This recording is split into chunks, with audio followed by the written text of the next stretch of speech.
Hi, I'm Brad. I'd like to share some of the memories I have as a kid growing up in Portland, Oregon in the 1950s and the 1960s. Beginning in 1951, we find my older brother visiting Santa Claus at the Myron Frank's department store in downtown Portland. The next picture, taken in 1954, shows my brother and I visiting Santa Claus again at Myron Frank's. A unique Christmas feature at Myron Frank's was the Santaland monorail, which looped above and around the Santaland toy store. Located on the 10th floor, the monorail provided kids a thrilling ride until 2005, when the new owner, Macy's, had it removed. In 1954, my older brother and his first grade class posed for a class picture at Dunaway Grammar School in Eastmoreland. The next photo shows me in my first grade class, also at Dunaway in 1957. Interestingly, Dunaway is also where my father, uncle, and aunt attended grammar school. In fact, all four of us had the same teacher, Mrs. Bennett, in fourth grade.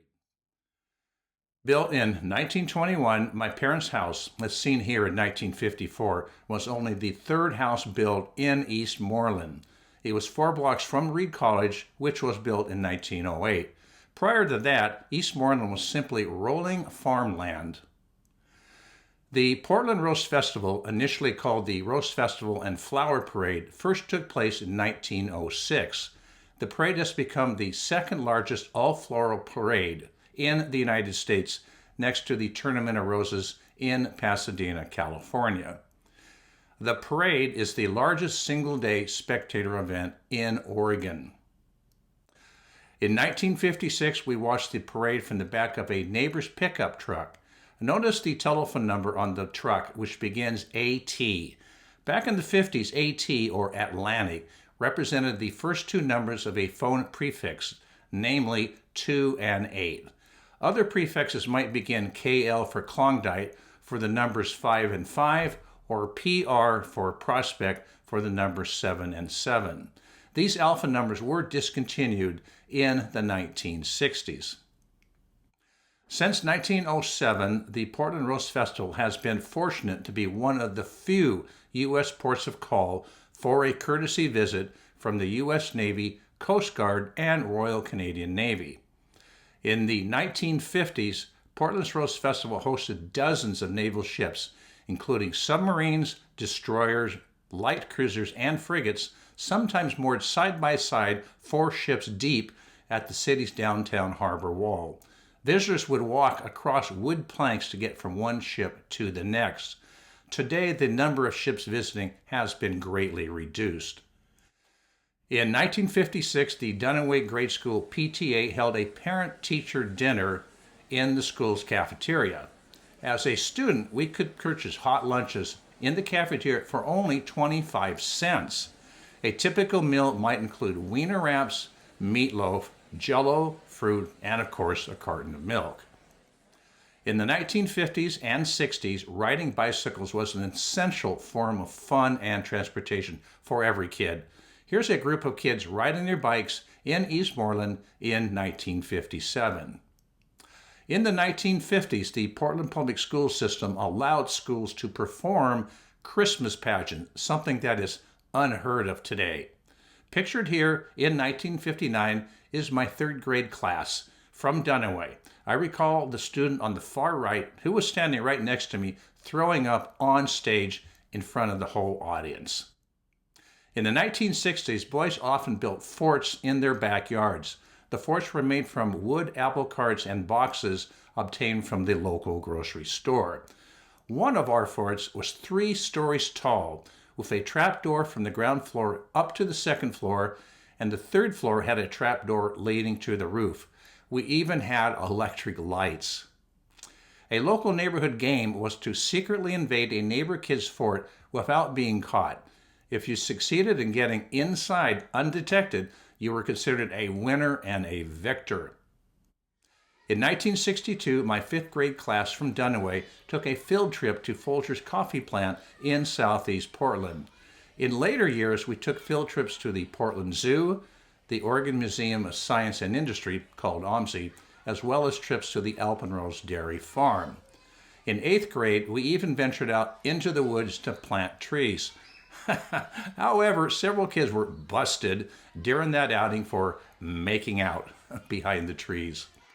Interestingly, my baby boomer class, which I had been with since kindergarten, swelled from one 5th grade classroom in 1962 to 3 separate classrooms by the 8th grade. Talking about a boom. In 1962, we visited the Jantzen Beach amusement park on Hayden Island. The park operated from 1928 until 1970, when the property was converted to a shopping center. During its heyday, the park was the largest amusement park in the country, covering over 123 acres. It had many amusement rides, including a merry-go-round, a Big Dipper, a funhouse, a roller coaster, a ballroom, and 4 swimming pools. These pictures were taken in Eastmoreland just after the Columbus Day storm of 1962, called the Big Blow or Typhoon Frida in Canada. The storm resulted in 46 fatalities and caused over $2.2 billion of damage in today's dollars. My family returned from the Seattle World's Fair several days after the storm to discover that only 1/3 of our neighborhood streets were passable due to downed trees and debris. We also had no electricity for 3 weeks. This is Don Scholander, the Grand Marshal of the 1964 Portland Rose Festival Parade. Don was a local swimmer who won 4 gold medals at the 1964 Olympics in Tokyo. He was the most successful athlete of the entire games. I recall feeling very excited to be able to get close to and photograph a real world-class star. In 1964, Portland and Oregon were hit by a severe winter storm known as the Christmas Storm of '64. Considered a once-in-a-century storm, 18 people lost their lives due to the disaster. The National Weather Service rated the storm as the 5th most destructive weather event in Oregon in the 20th century. These pictures were taken in downtown Portland as the Willamette River overflowed its banks. In 1965, I participated in the local Soapbox Derby race held on Mount Tabor in Portland. Kids age 11 to 16 built their own racers, which were powered by gravity. All kids were required to build their racers entirely on their own, unlike today, where parents can help. My car was built out of fiberglass and was designed to be driven laying almost flat on my back. Most racers hunched over forward when driving. I won several races but lost out in the semifinals.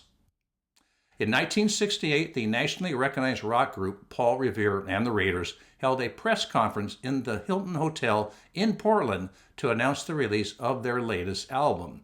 The group, which originated in Portland, invited representatives from the local high schools to attend.